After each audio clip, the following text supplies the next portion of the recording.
Hey there. How to guide your life with correct thinking, using reason, discrimination, and intuition to reach life's goal by Sri Sri Paramhansa Yogananda. Compilation of two talks on this subject given in 1940 and 1941 at First Self Realization Fellowship Temple, Encinitas, California. Heavenly Father, bless us, that we make Thee the only King on the throne of all our ambitions, the supreme ambition of our lives. Heavenly Father, may we make Thee the pole star of all our shipwrecked thoughts, to guide us surely to our safe harbor in Thy kingdom. Heavenly Father, may we think correctly to find Thee as the true goal we are seeking in the pursuit of all our desires. Bless us that all the rivers of our desires ultimately converge in the ocean of Thy Spirit. Om Shanti. Om. Look for the hidden spirit in all creation. God resides in a higher realm than we do not, because He wants to keep away from us, but so that we may stimulate the desire to lift our consciousness to where He is. If you give up that desire, you can never find Him. You must make Him more important than everything else. And when you try unceasingly to find Him, you will find Him. Look for His hidden spirit even in this physical world. Whenever you feel the leaves moving and swaying, feel the gentle whisper of God. It is God's breath that has touched the leaves, which whisper to us of the gentleness of His presence. After I had sought for years, the one whom I looked for through the mist of tears, the one I had sought in the vacant sky, the unanswering stars, and the boisterous blue brine, the mighty one suddenly talked to me. Nature is very beautiful, but still, in one sense, it is very silent. It tells us of the beauty of everything without revealing the beauty that is behind everything. But when we find God within, His presence becomes so evident without. When in deep meditation I felt His presence, no longer was God hiding from me. All of nature's veils were lifted, and I was face to face with the deity. Just as everything seems so real when you are beholding a motion picture, and then suddenly you remember that it is only a movie, and you see the tree and the ocean and the action on the screen all converging into dancing electricity as you look up at the great beam of light that throws the pictures on the screen. In the same way, everything around me was dancing in that eternal light. Everything was thrumming with His presence. There was no longer the material earth, all was one light, a stupendous motion picture of cosmic creation. That is what you can realize also, provided you overcome the tests of earthly existence. You must realize that greater than everything else in life is the pursuit of God. Greater than all other desires is the desire for God. Greater than all other ambitions is the ambition to know the eternal power. God seems remote when you spend so much time on lesser things. But when you continuously cultivate that greatest desire, nothing can prevent you from having a living, personal relationship with God. It isn't that you always have to sit down and think of God in meditation, it is dwelling in the constant thought of Him, no matter what you are doing. But that constant thought will be cut off unless there is meditation and mixing with spiritual people. This world is full of material things whose surface appearances hide the underlying spirit essence. The light that you see with your physical eyes is not the true light. Beholding only that lesser light, you live in darkness because you don't see God. The sunlight that illumines the world of nature and the electrical light devised by man both hide God. They are far grosser than the astral and causal light of the higher realms. Your mind is like a radio receiver that can be tuned to various ranges of vibration. It picks up from this world what you concentrate on. When you concentrate on the world through the senses, it will only have value and meaning to you in terms of what you can see, touch, taste, hear, or smell.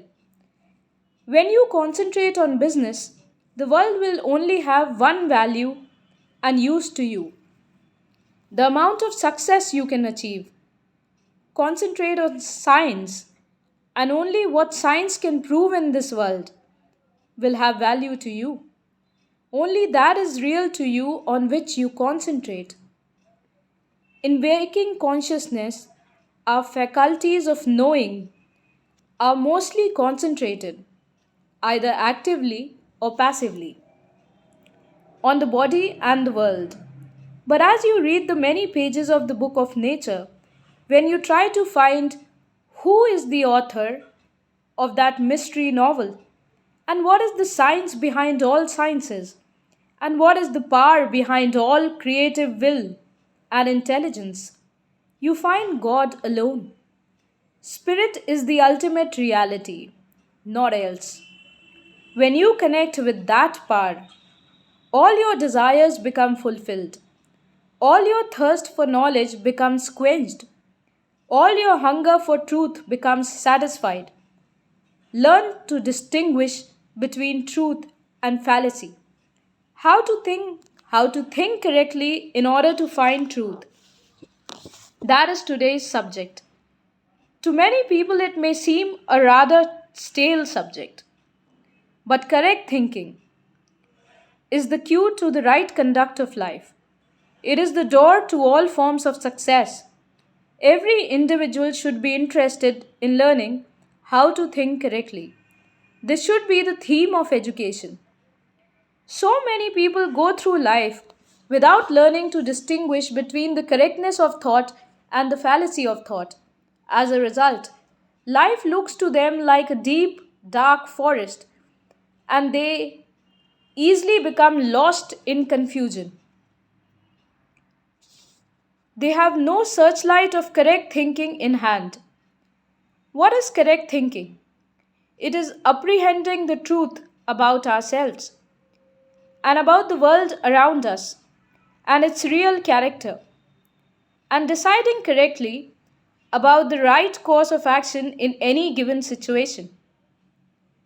Incorrect thinking, on the other hand, beclouds our understanding with all manner of delusions and leads us to choose paths that lead to unhappiness. As we move along in life without the searchlight of correct thinking, what happens? We get caught in the brambles of worry, which hold us back. We fear the uncertainties of life because we do not know what to do about them.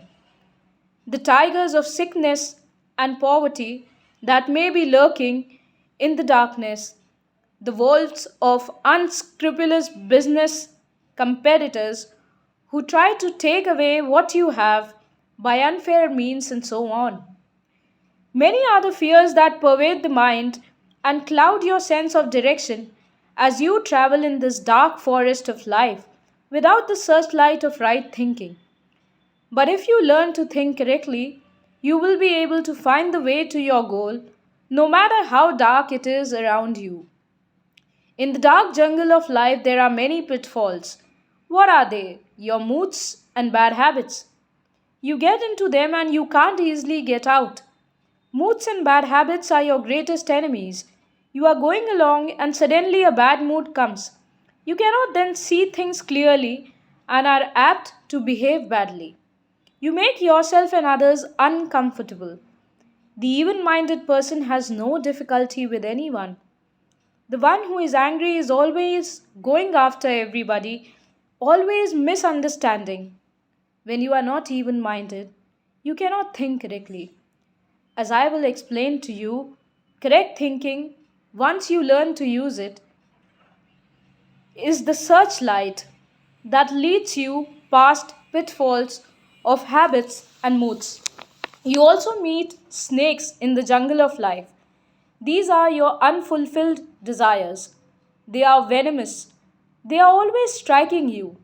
Your happiness, if not safeguarded by right thinking, dies because of unfulfilled desires. Of course, there are certain desires, like the desire to know God, that are all right.